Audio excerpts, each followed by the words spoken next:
امیر ابو یوسف غرناطہ میں سریر آرائے سلطنت تھے۔ وہ ذاتی طور پر علم دوست اور صلح پسند تھے۔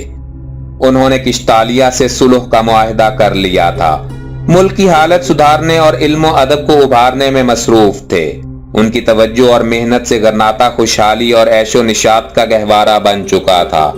وہ کسی ہمسایہ حکومت سے بگاڑنے کے لیے تیار نہیں تھے، مگر دشمن کی دشمنی دوستی میں کم ہی تبدیل ہوا کرتی ہے۔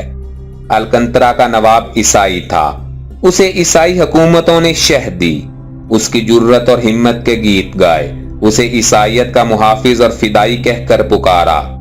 اتنا چڑھایا اور ابھارا کہ اس نے عیسائیوں کی 6000 فوج ساتھ لی، شراب کے مٹکے بھر لیے، حسین عورتوں کو اپنے ساتھ لیا، صلیب اٹھائی، تلوار لہرائی، نکارہ بجایا، ناقوس پھونکا، ڈھول پیٹے، انجیل پر ہاتھ رکھ کر قسم کھائی کہ غرناطہ کے مسلمانوں میں سے ایک کو بھی زندہ نہ چھوڑے گا۔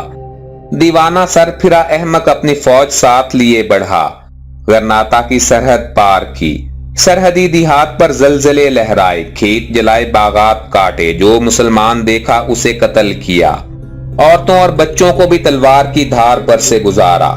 ظالم اور بے رحم دشمن کے ساتھی اس سے 2 قدم آگے تھے۔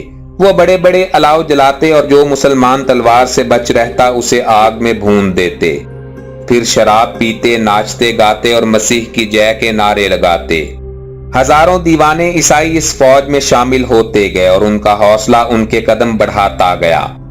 مسلمان مرتے مارتے بھاگتے، اپنی جانیں بچاتے، غرناطہ کی طرف آتے، امیر کو اپنی آپ بیتی سناتے۔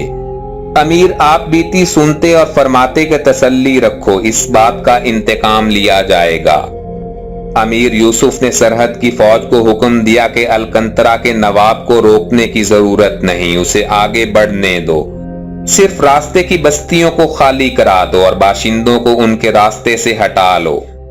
یہ حکم پا کر سرحدی فوج تو خاموش ہو گئی اور یہ نواب بڑھتا ہی آیا۔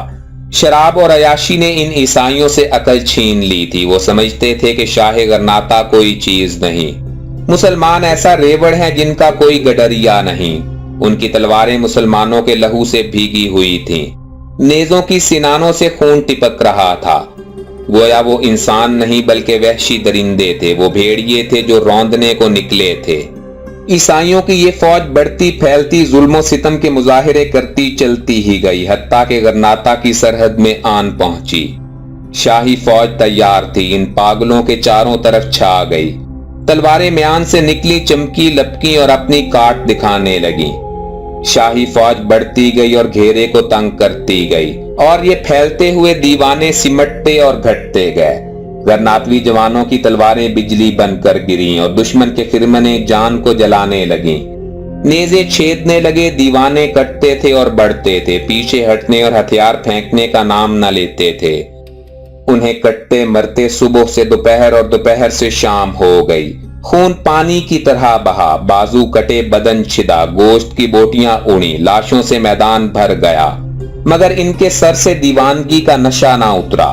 وہ اندھیرے میں بھی بڑھ بڑھ کر حملے کرتے اور مرنے سے نہ ڈرتے تھے۔ شاہی فوج اس ریوڑ کو رات کی تاریکی میں جہنم کا راستہ دکھاتی رہی اور دیوانگی انہیں اس راہ پر چلاتی رہی، حتیٰ کہ صبح تک ان کا نام و نشان تک مٹا دیا گیا۔ میدان خون کا تالاب تھا اور کٹے ہوئے سر اس میں بلبلوں کی طرح تیر رہے تھے۔ گھوڑوں کی ٹاپوں میں کچلی ہوئی ناشیں بھیانک منظر پیش کر رہی تھیں، ٹوٹی ہوئی صلیبیں ان پر رو رہی تھیں۔ گدھوں اور چیلوں نے ان کے گوشت کی ضیافت پائی، احمقوں نے اپنی حماقت کی سزا پائی، مسلمانوں نے خوشی منائی، اللہ اکبر کے نعرے لگائے اور خدا کی حمد کے گیت گائے۔ ناظرین، حقیقت پر مبنی تاریخی واقعات دیکھنے کے لیے ہمارے چینل ہسٹورک انفو کو سبسکرائب کرتے ہوئے گھنٹی کے نشان کو دبانا مت بھولیں، تاکہ آپ کو ہماری ہر نئی اپلوڈ ہونے والی ویڈیو کی نوٹیفیکیشن سب سے پہلے مل سکے۔ اسی طرح ہمیں فیس بک پر فالو کرنے کے لیے ہمارے فیس بک پیج ہسٹورک انفو کا لنک ڈسکرپشن باکس میں موجود ہے۔ زندگی رہی تو جلد ہی دوبارہ ملیں گے۔ اپنا بھرپور خیال رکھیے گا۔ اللہ حافظ۔